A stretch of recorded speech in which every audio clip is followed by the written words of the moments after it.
एक बच्चा था जिसको मैं जानता हूँ, बचपन से जानता हूँ, बहुत ही ज़बरदस्त आर्टिस्टिक बच्चा, म्यूज़िक का उस्ताद।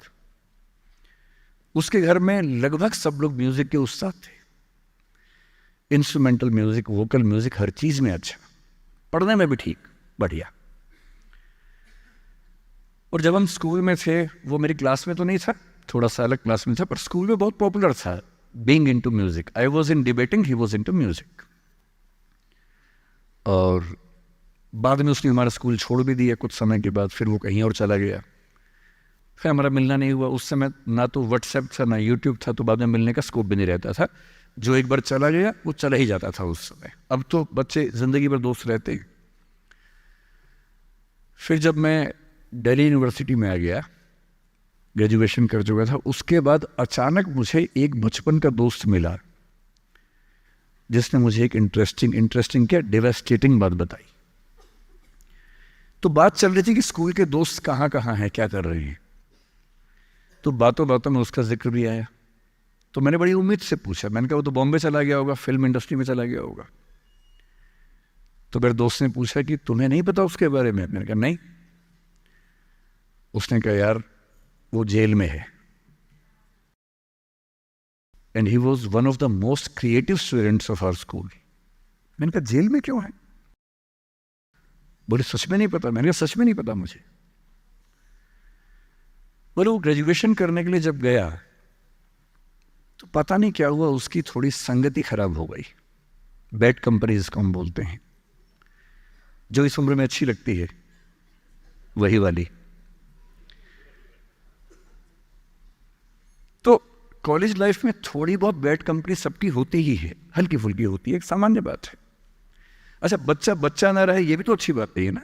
थोड़ा बचपन तो जीना भी चाहिए, थोड़ा शरारतें करनी भी चाहिए। पर किसी किसी का दुर्भाग्य होता है कि ज्यादा हो जाता है, उसके साथ ऐसा हुआ। उस सब प्रोसेस में उसको ड्रग्स की आदत लग गई।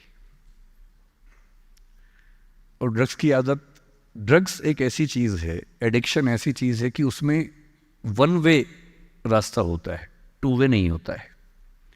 आप जा सकते हैं, वापस नहीं आ सकते। मतलब 1000 लोग जाएंगे तो उनमें से एक आध वापस आएगा, वो भी इतने मुश्किलों से जो ऑलमोस्ट इम्पॉसिबल है। I have seen many such cases. Social welfare department से मेरे कई दोस्त ऑफिसर्स हैं, तो मैं उनसे जब पूछता हूँ, बताते हैं मैंने ऐसे लोगों को देखा है 10-10 साल से स्ट्रगल कर रहे हैं एडिक्शन से बाहर आने के, नहीं आ पा रहे, खत्म हो गए हैं। उस बच्चे को ड्रग्स की आदत पड़ गई कॉलेज में जाके, पेरेंट्स को पता ही नहीं था। तो जब पेरेंट्स को भनक लगी तो उसको दबाव बनाया कि तुम घर आ जाओ। अब वो जिस कंपनी में था, दोस्तों वाली कंपनी में, वहाँ अब ड्रग्स बहुत महंगे होते थे, पैसे घर से बहुत कम आते थे, जितने पैसे एक मिडिल क्लास फैमिली दे सकती है। अब वो घर से ज़्यादा पैसे मांगने लगा, पैसे मिलते नहीं थे। उसको अपने ही घर के लोगों पर गुस्सा आने लगा।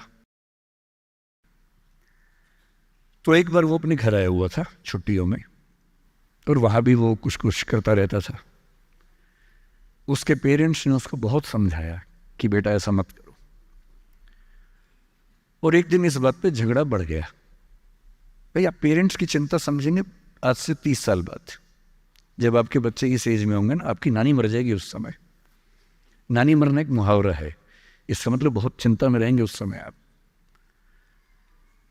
और उस दिन पता नहीं क्या हुआ, एक झगड़ा हुआ, क्योंकि जो एडिक्शन के शिकार हैं उनका दिमाग उनके कंट्रोल में नहीं होता है। यहाँ तक कि जो ड्रिंक करते हैं, ड्रिंक एक लेवल से ज़्यादा कर लें तो दिमाग कंट्रोल से बाहर निकलने लगता है। ड्रग्स में तो ये एलिमेंट बहुत ज़्यादा होता है।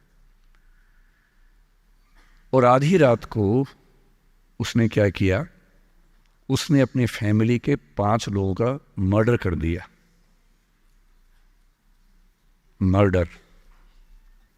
उसने खाने में जहर मिलाया, लगभग सब लोग उससे मर गए। एक मेंबर नहीं मरा क्योंकि उसने खाना खाया नहीं उस दिन, तो उसको उसने अलग से मारा। और ये बात है जब उसकी उम्र लगभग 17-18 साल की थी, या 19 के आसपास रहा होगा। उसके बाद वो जेल गया। मुझे उसके बाद से पता ही नहीं कि क्या हुआ, फांसी हुई या उम्र कैद हुई या क्या हुआ, ना तो मुझे पता है ना मैं इंटरेस्टेड हूँ जानने में। मैं उसका नाम हम सब जानता हूँ, एंड एक दो क्लास स्कूल में ऐसी थी कि वो हम आसपास थे, जानते थे, पहचानते थे एक दूसरे को। मेरी सबसे बड़ी चिंता ये होती है बच्चों को लेकर कि किसी भी गलती से वो ड्रग्स में ना चले जाएं। आप सबसे रिक्वेस्ट कर रहा हूँ हाथ जोड़ के, कुछ भी कर लेना, ये मत करना। बदमाशी करो, शरारत करो, थोड़ा इश्क विश्क होगा करो, कोई दिक्कत नहीं। किसी को चीट मत करना, ड्रग्स में मत जाना, क्योंकि इन रास्तों पे जाने के बाद वापसी का रास्ता नहीं है, पूरी ज़िंदगी ख़त्म हो जाती है।